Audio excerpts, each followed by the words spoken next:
You know how they like to spy on us?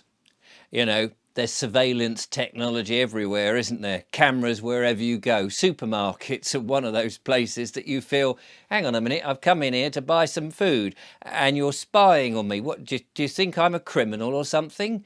Actually, it is criminal to go into supermarkets and buy what they call food, because what they call food isn't really food these days, is it? It's all synthetic numbers and preservatives and goodness knows what.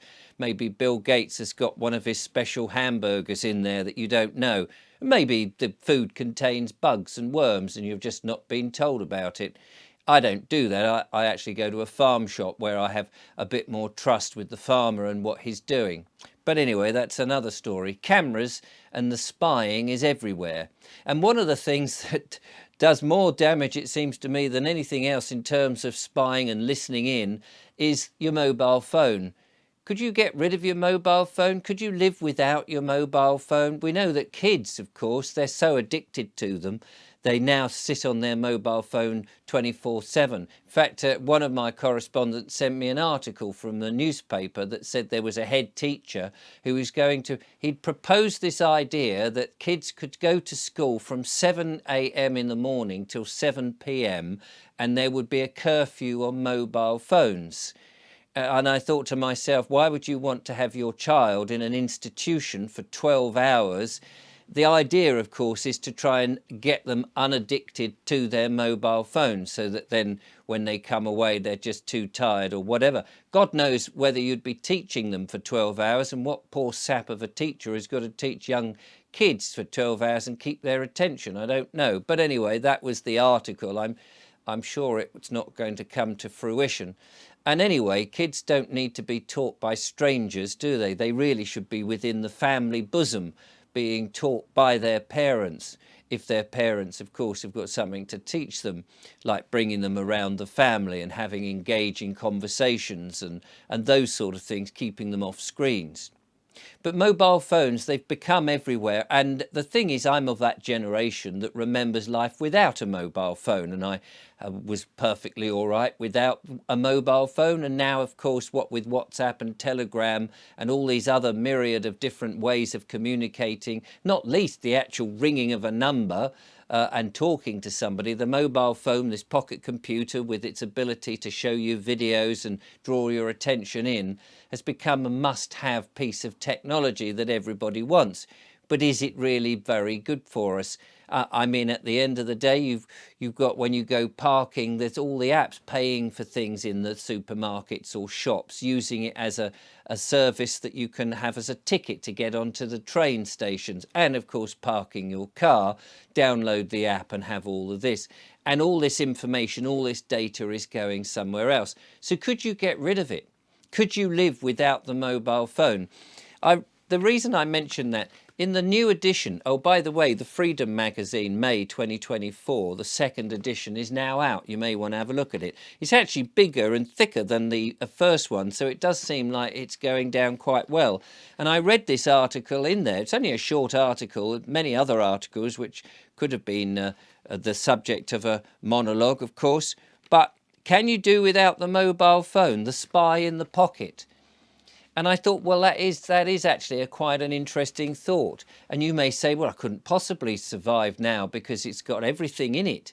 It's funny how at one time we used to have, well, people got into filofaxes. Do you remember that? Your diary was a paper diary, and then became these PDAs, as I remember them, which would do all of that for you. And then, of course, you had a little pocket camera if you wanted to take pictures, and so on and so forth. And now the mobile phone has all those things all combined, so it becomes the most important thing. God heavens that you don't lose the blooming thing or leave it somewhere and then your whole life is in that mobile phone, you know, and all on that data. But don't worry, it's all updated to the cloud and no doubt to whoever else wants to snoop on you, which isn't a good idea. So could you get rid of the mobile phone and not have the other aspect of it, which I haven't mentioned, of course, is the radiation that comes from it trying to contact the little aerials that are all over the place, the 4G towers, the cellular network, or indeed if you hold it to your phone and it's radiating, hold the phone to your head, it's radiating into the skull, and it's particularly on children. Could you manage to get away with not having that radiation, the Wi-Fi continually affecting your health? Maybe you are affected by it and you just don't know. Maybe the long-term effect over 10, 20 years could be disastrous for you, but we just don't know because we've not really had these things long enough to actually tell whether there's a benefit or not to us. So could you survive without the mobile phone? Maybe, as this particular author in the Freedom magazine said, you know, I turned it off and at first it was tricky, but eventually I got used to it. Maybe we could do it for a day. Just leave it at home, turn it off and put it in a drawer for a day. Maybe extend that to a week, maybe a month, maybe 6 months, maybe a year. Test yourself, see if you can do it. I'm seriously thinking, you see, whenever I go out, I do tend now not to use the mobile phone. Of course, it's very useful, isn't it? If you're driving, that's another thing. Oh, it's got the sat-nav on it. Well, we used to be able to read maps, didn't we? Oh, but it tells you the traffic. I couldn't possibly survive with the mobile phone. We've become so dependent these days on technology. We've taken away the responsibility for our own lives and doing things by having technology do so much for us that we've become pretty inept at most things. And I wonder whether it is possible to escape from the clasps of technology and how we've become so reliant and dependent on these things. Can we take back control for ourselves? Can we go back to a world, more of an analog world? Should we go back to there? Or should we just carry on advancing with this digital world, which eventually will end up with chips in our heads and we will be the slaves to our masters who are desperately trying to get there? I don't think that is actually going to happen, because to me it seems the cabal who are forcing this upon us are falling in their numbers. People haven't really seen the King or Kate Middleton, or many of the MPs are now looking a bit shifty. Some of the main players have disappeared. What's happened to Klaus Schwab, by the way? Anyway, I don't think we're going to get there. I think that we're going to have to face ourselves and face the responsibilities again for ourselves as the government starts to implode, as I think it will.